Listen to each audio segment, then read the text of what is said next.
अच्छा जी, नेक्स्ट जो हमारे पास टॉपिक है वो है इंटेंट। ठीक है, तो इंटेंट से हम क्या काम कर सकते हैं? एक तो इससे हम नेविगेशन का काम करते हैं। ठीक है, नेविगेशन मतलब एक एक्टिविटी से अगर आपने दूसरी एक्टिविटी पे जाना है तो उसके लिए भी हम इंटेंट को यूज़ करते हैं।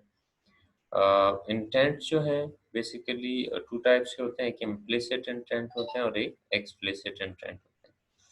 इम्प्लिसिट इंटेंट का मतलब ये होता है कि आप अपनी एक्टिविटी के अंदर रहते हुए अगर आपने ब्राउज़र पे जाना है, कोई लिंक ओपन करना है, तो आप वहाँ जा सकते हैं, ब्राउज़र को ओपन कर सकते हैं।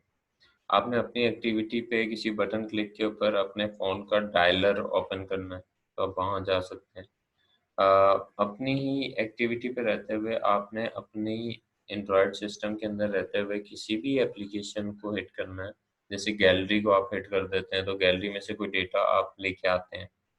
तो ये भी आपके पास इम्प्लिसिट इंटेंट में आता है।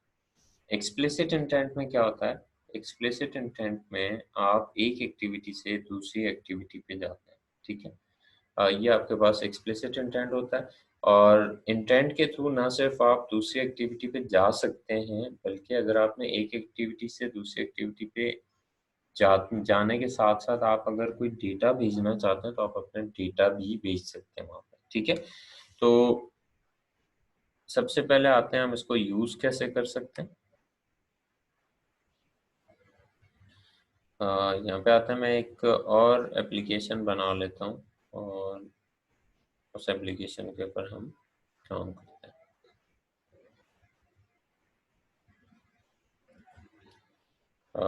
इंटेंट ऐप के नाम से मैं इसको बना लेता हूँ। तो ये हमारे पास एक और एप्लीकेशन बन के आ गई। अब इसमें हम क्या करते हैं, मैं सबसे पहले तो हम इस पे काम करेंगे, इम्प्लिसिट इंटेंट के ऊपर काम करते हैं।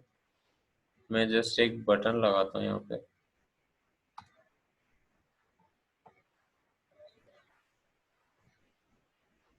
यहाँ से आ जाते हैं। मैं इसी टेक्स्ट व्यू की जगह बटन को रख देता हूँ। ठीक है, और इस बटन के ऊपर नेविगेट इसका हम नाम रखते हैं और इसको एक आईडी दे देते हैं। बीटीएन के नाम से हमने इसको एक आईडी दे दी। उसके बाद यहाँ पे आते हैं, इस बटन को मैं इनिशियलाइज कर देता हूँ। ठीक है, बटन को इनिशियलाइज किया, btn equals to find view by ID और id.btn इसका नाम रखा था हम। इस बटन पे क्लिक करेंगे, हम गूगल पे जाना है। ठीक है, ये एग्जांपल है इसकी, btn dot set on click listener new on click listener. उसके बाद यहाँ पे आएंगे हम और इंटेंट क्लास है, इसका ऑब्जेक्ट बनाना है, intent equals to new intent. ठीक है, उसके बाद इंटेंट डॉट सेट डेटा के नाम से हमारे पास मेथड होता है। इस मेथड के अंदर आपने अपना यूआरएल पास कर देना है, यूआरआई आपने लिखना है। ठीक है, अब वो यूआरआई आप कैसे लिखते हैं, यहाँ पे आपने सिंपल लिख देना है https://www.google.com। अच्छा, ये डेटा आपने लिखना कैसे है, इसके लिए यहाँ पे आपने यूआरआई पास करना है। ठीक है, तो यूआरआई डॉट पार्स का मेथड होता है, या आप इसके अंदर आपने लिखना है। ठीक है, तो इस चीज़ का आपने ख्याल रखना है। उसके बाद स्टार्ट एक्टिविटी।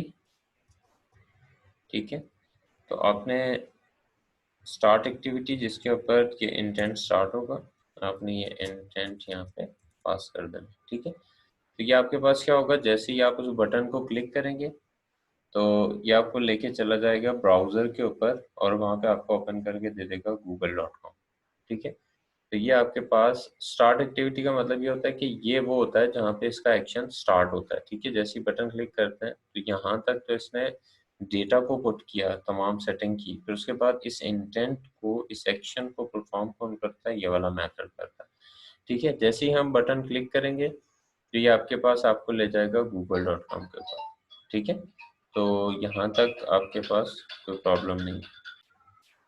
इसके बाद हम एक्सप्लिसिट इंटेंट के ऊपर काम कर रहे हैं। तो एक्सप्लिसिट इंटेंट के लिए आपने क्या करना है, न्यू में जाना है और एक और एक्टिविटी बनाते हैं। एम्प्टी एक्टिविटी के नाम से ही एम्प्टी एक्टिविटी बना लेते हैं। इसको हम सेकंड एक्टिविटी का नाम दे देते हैं। ये हमारे पास सेकंड एक्टिविटी है, इस पे जाएंगे हम यहाँ से और यहाँ पे आएंगे। इसी मेन एक्टिविटी से हम इस एक्टिविटी पे चले जाते हैं, ठीक है। तो यहाँ पे मैं यहीं से चला जाता हूँ वहाँ पे, मैं इसको थोड़ी देर के लिए कमेंट कर देता हूँ, बल्कि इसी इंटेंट को मैं चेंज कर देता हूँ, ठीक है। अच्छा, जब आप एक एक्टिविटी से दूसरी एक्टिविटी पे जाते हैं तो फिर आपने क्या करना होता है, ये चीज़ मैं हटा देता हूँ यहाँ से और यहाँ पे जस्ट आपने ये करना होता है कि आपने करंट एक्टिविटी का ऑब्जेक्ट पास करना है। फॉर एग्जांपल करंट एक्टिविटी है हमारी मैन एक्टिविटी डॉट दिस, उसका ऑब्जेक्ट। फिर आप किस एक्टिविटी पे जा रहे हैं वो आपने बतानी है। सेकेंड एक्टिविटी डॉट, तो इसके पास क्लास होता है जो इसके ऑब्जेक्ट को पिक करता है कीवर्ड। तो इसका मतलब ये है कि अब जैसे ही बटन क्लिक करेंगे आपका इंटेंट स्टार्ट होगा, तो आप इस एक्टिविटीज पे, इस एक्टिविटी से इस एक्टिविटी पे नेविगेट करके चले जाएंगे। तो ये आपके पास इंटेंट है। इंटेंट के थ्रू आप इजीली यहाँ से नेविगेट कर सकते हैं दूसरी एक्टिविटी के ऊपर।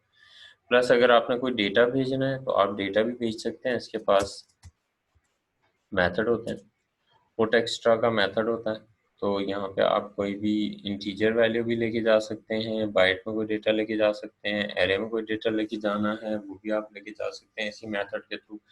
तो पुट एक्स्ट्रा, और यहाँ पे आप अपना कोई भी उसकी की पास करें और उसके अगेंस्ट में कोई भी डेटा अगर आप लेके जाना चाहते हैं तो वो आप लेके जा सकते हैं, ठीक है। तो इसको वहाँ पे रिसीव कैसे करना है, वहाँ पे जाके आप इसको इजीली रिसीव कर सकते हैं। उसके लिए आप यहाँ सेकंड एक्टिविटी पे आएंगे और सेकंड एक्टिविटी पे आने के लिए आप यहाँ पे बंडल क्लास का ऑब्जेक्ट बना लें, ठीक है, बंडल क्लास की मदद से। और इसमें आप क्या करते हैं, गेट इंटेंट का मेथड होता है और उसके बाद गेट एक्स्ट्रा का मेथड होता है, ठीक है।